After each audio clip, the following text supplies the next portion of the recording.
Јас верувам дека и она што Никола збореше пред малку, јас верувам, тоа го кажав и пред 2 години, иако можеби 2 години од Преспанскиот договор не е доволно долго време, меѓутоа дефинитивно иднината ќе ја потврди големината на таквиот исчекор, а историјата ќе го запамети како навистина одлука која ја трасирала таа иднина на која сите се.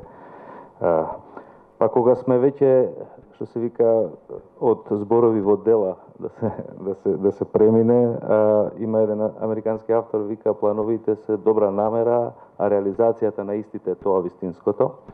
И мислам дека токму заради Преспа, договорот од Преспа, Европската Унија оваа година, на почетокот на оваа година, реши согласно финансиските перспективи нивни да инвестира 18 милиони евра во развој на Преспанскиот регион.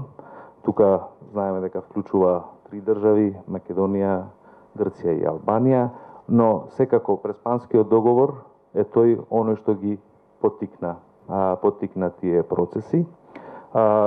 Иако идејата беше да почнеме со дел од активностите и оваа година, но заради кризата со COVID-19 некои работи се изместија, но во рамките на ИПА 3 програмата за 2021 Европската комисија ги испланира овие средства, кои се средства кои директно ќе го овозможат економскиот, социјалниот, културниот живот на Преспа регионот, на Ресен и на целиот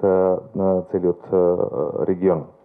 Ќе ми дозволите за да не ги парафризирам што значат тие 18 милиони евра влог во развој на Преспанскиот регион со многу конкретни ставки, конкретни теми. Тоа значи подобрување на квалитетот на живот, особено во руралните средини, водоснабдувување и собирање на отпадни води, како и управување со цврстиот отпад на селата околу Преспанското езеро. Тоа значи се проекти кои ќе се реализираат и инвестираат како целина. Значи вклучува тука и земјоделие и други развој.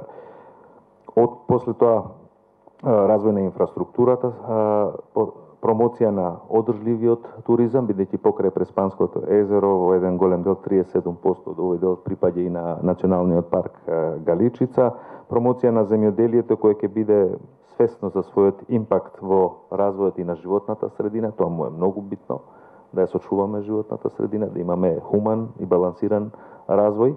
Така, подобрена идентификација на локалитети, историски, културни и така натаму. И она што мислам дека меѓу другото и како идеја сме го разговарале е развојот на центарот Преспа форум за диалог. И за да ја доловам приказната сликата, што значи тоа? Тоа значи ако Блед, односно Словенија, го има Блед форум, Германија е позната по Минхенската конференција, Швајцарија е по Давос, Република Северна Македонија ќе биде препозната по Преспа форум за диалог.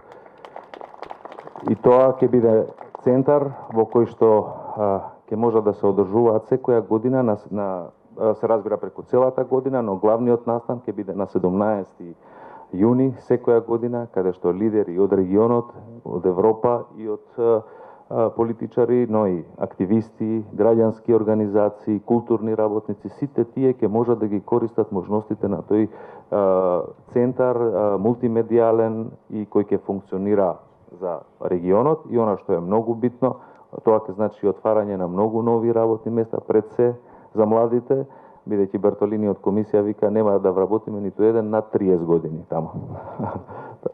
Така да тоа е амбицијата и тоа е желбата и тоа е намерата и верувам дека новата влада после изборите интензивно заедно со Европската Унија ќе се вклучиме во целосна реализација на она што значи развој на Преспанскиот регион во целина, но секако и развој на целата држава. Благодарам уште.